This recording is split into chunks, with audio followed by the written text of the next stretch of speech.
estaba? Entre Ríos y Urquiza. Entre Ríos y Urquiza es donde nació. Sí, y esa casa, actualmente, ¿qué sucede con lo que...? Mira, allí porque hay alguien viviendo, me parece, ahí. Que sí, eso en realidad es un departamento donde... Privado, claro. Sí, pero además no está... Es decir, históricamente no hay nada que demuestre que ese es el departamento. Claro, porque también hay una cuestión en el nacimiento del Che, ¿no? Sí, pero eso es más bien con la fecha. El 14 de mayo, otros el 14 sí, de junio. eso, bueno, sí, por una amiga de Celia, la madre, que en algún momento ya dijo, pero cuando vas a la... Uno tiene que guiarse por lo histórico, digamos. Sí. El documento dice que es el 14 de junio. Claro. Y el documento dice que nace, lo que no se está muy claro es si nace en esa casa, o en ese edificio o en un hospital. Eso todavía no se ha podido, porque no se acordaba, mi viejo no se acordaba. Y mi papá no se acordaba tampoco, no se acordaba, imagínate, estuvieron 2 meses menos. Claro. Y no se acordaba tampoco qué departamento era. Él sabía que era ese edificio. Pero incluso si te fijas, son todos muy parecidos los departamentos. Sí, son muy parecidos. Lo que sí está demostrado, está demostrado que es ahí, porque nosotros fuimos con unas fotos que están en ese departamento, en ese edificio, en la terraza, existen esas fotos. Sí. Yo estuve en otro departamento de esos edificios bellísimos. Por eso es lo que queda... De época. Bueno, en el centro de estudio, no, era un poco para poner en Rosario, por supuesto que esto fue hablado con la familia, no es que a mí se me ocurrió...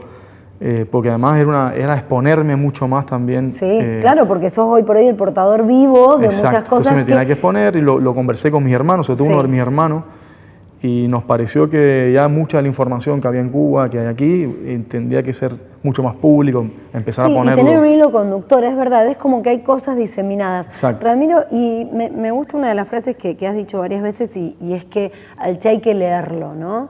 Uno es como que conoce, y en esto estamos como... en situaciones similares, porque vos tampoco lo conociste vívidamente, lo leíste, también cosas que te habrá contado tu viejo, pero como vos bien decías, hasta los 11 años. Imagino la lectura de un chico de 11 años no es la misma que ahora, podés tener la profundidad, la reflexión. ¿Qué es, si uno tiene que marcar, digamos, lamentablemente podríamos hablar horas de lo que ha sido la vida del Che? ¿Qué es lo que vos destacás por sobre todas las cosas para también darnos un puente y después seguir investigando, cada uno para hacer su camino y leerlo cada uno con su interpretación? Pero ¿qué es lo que vos destacarías para meternos, para introducirnos en el Che Guevara? Sí, lo pienso mucho eso, ¿no? Porque es una de las cuestiones donde a veces uno entra mucho en la parte teórica, entonces se pierde un poco o digámoslo, no sería popular, digamos. A veces, bueno, ¿para qué voy a leerme un libro? Entonces yo creo que lo primero que hay que rescatar del Che, desde mi punto de vista, es que siempre fue una persona muy abierta en todo el sentido del pensamiento político en sí mismo, digamos. Sabía lo que quería, no estaba claro ni él tampoco cómo se iba a lograr lo que estaban planteándose en Cuba en ese momento. Él lo plantea como una cuestión internacional, todo el cambio, y él lo plantea como un cambio cultural muy fuerte, ese cambio de pasar de un sistema capitalista a otro. En ese sentido es importante, y yo creo que fue uno de los pocos en su momento, estamos hablando de acá del 60, uno tiene que ubicarse en el momento. Existía Unión Soviética con un socialismo distinto, socialismo real, marcando pautas internacionales. Entonces me parece que lo interesante del Che es que él logra darse cuenta de que primero que hay que seguir estudiando permanentemente. El planteo de él, hay que leer todo, no solo lo que uno piensa que es correcto o no, hay que leerse todo. Y él incluso hace escritos muy interesantes de lo que él proponía como estudios de lectura. Creo que eso es difícil en los políticos ver eso. Es difícil ver a una persona poder tener esa amplitud de pensamiento y sobre todo en sus formas de actuar, digamos. Pienso esto, pero hago lo que pienso. Si yo pienso que las cosas son así, soy el primero que tengo que ir a un trabajo voluntario. El domingo, si yo digo que esto va a ser un cambio cultural, el domingo yo voy a estar en el trabajo voluntario. Y él el primero que estaba en el trabajo voluntario. Entonces, él lo llamó el hombre nuevo, toda esta yo te diría que esta filosofía de vida, ¿no? Sí, donde él deja muchas cosas escritas sobre eso. Porque después tenemos, viste la cantidad de conflictos que hubo después en Latinoamérica, todo lo que nos dejó en las dictaduras, no solo en Argentina, en Latinoamérica y Centroamérica. Que eso también te marca, donde muchas veces al Che se lo tomó solo como ese revolucionario, como esa persona de lucha, y en el Che, armada. Y en él hay un pensamiento filosófico, económico, político fuertísimo. Eso está poco estudiado. ¿Y qué capítulo le atribuirías a la vida de Che lo que fue el viaje? Con Alberto, recién mencionábamos. Sí, mira, ahí en realidad, claro, hay para mí 3 viajes que lo marcan mucho. Hay un viaje que lo hace muy jovencito en una bicicleta con motor, que lo hace él solo, por toda Argentina. 4.000 y pico kilómetros lo hacen, todo el norte argentino. Después él hace ese primer viaje con Granado. En ese viaje él vuelve y ahí empieza a hacer ya empiezan escritos interesantes. Pero sin embargo el segundo viaje que lo hace con Calica, el otro amigo de él, me parece ahí sí hay un quiebre ya en el pensamiento, porque ahí pasa dos procesos históricos interesantes, que es en Bolivia, la lucha minera, y después en Guatemala con Jacobo Arbenz, que hay un proceso que él vive ahí, donde él ve la penetración norteamericana y cómo influye en Latinoamérica, y ahí hace contacto con cubanos. Ahí ya, Tengo mucho para leer. Termina en México. Todo esto en síntesis, hemos hecho una exposición que está ahora, que está muy interesante, porque muy de ahí ya te vas con algunas cosas. ¿Dónde? Ya que están en el centro de estudio. Bien, pero en dirección todo, pasemos el chivo completo. Aristóbulo del Valle y Callao. Bueno, ¿qué es la Secretaría de Cultura? Exacto. En el Salón de la Secretaría de Cultura, ahí está la exposición. Bien. Es muy interesante porque esto que estamos hablando es gráfico y lo ves muy bien y te llevas ya el... Y con respecto a los viajes, para cerrar ese punto, ¿por qué crees que él hacía todos estos viajes? ¿Cuál era en él la motivación? Eso habría que haberse preguntado a él, ¿no? Claro, pero vos sos un tipo tan leído del Che, te lo pregunto. Yo creo... ¿Crees? Claro. Obvio. Creo que era una de sus formas de aprendizaje. Es decir, que con la lectura no le alcanzó para poder... Él lo tiene que vivenciar. Lectura que leía uno por uno en la biblioteca. Es decir, así a ese nivel era una polilla de leer. Como que necesitó...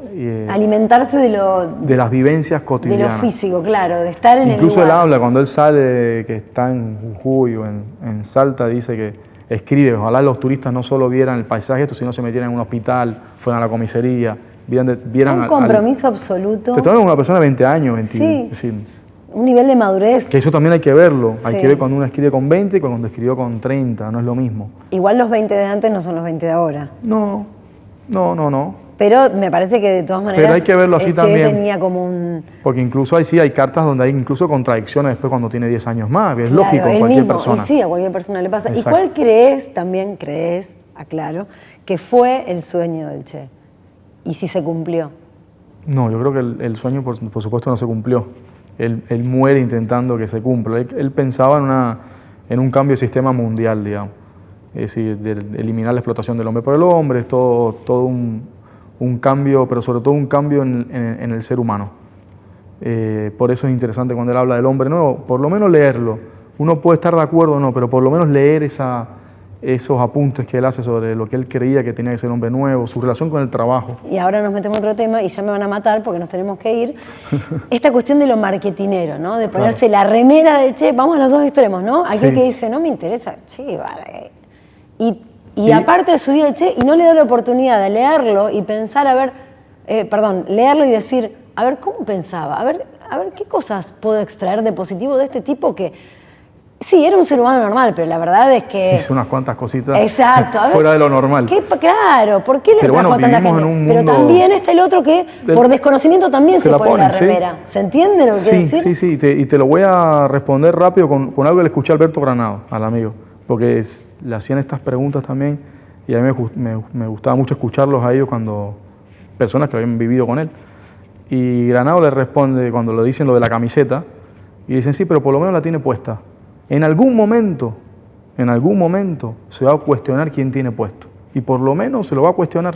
Y eso ya es un paso de decir, bueno, ¿quién era esta persona? Y es real, porque yo estuve después en algunos países viajando y me llamó la atención un país específico, no tiene por qué. Y que no había ninguna remera del Che, ni había nada sobre el Che.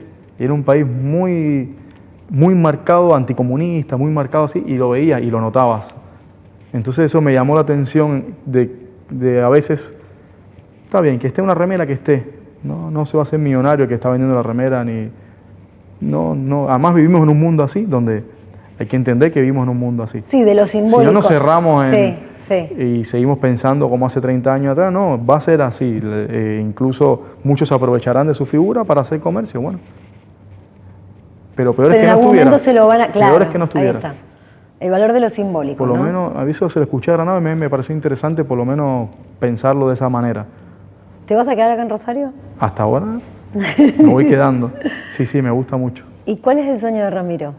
¿Cuál es mi sueño? Mirá, tengo muchos sueños, pero La verdad me gustaría que por lo menos algo de lo que uno hace día a día en su trabajo, porque yo soy bastante comprometido en las cosas que hago en el trabajo, que queden y que a alguien le quede algo, que por lo menos podamos transformar un poquito.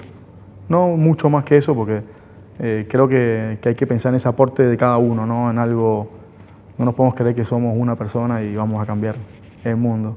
Cada uno que haga su aporte. Me parece que yo intento hacer el mío dentro de lo que se puede y dentro de este panorama que vivimos hoy, ¿no? Donde estamos. Gracias, Ramiro. Gracias a ustedes.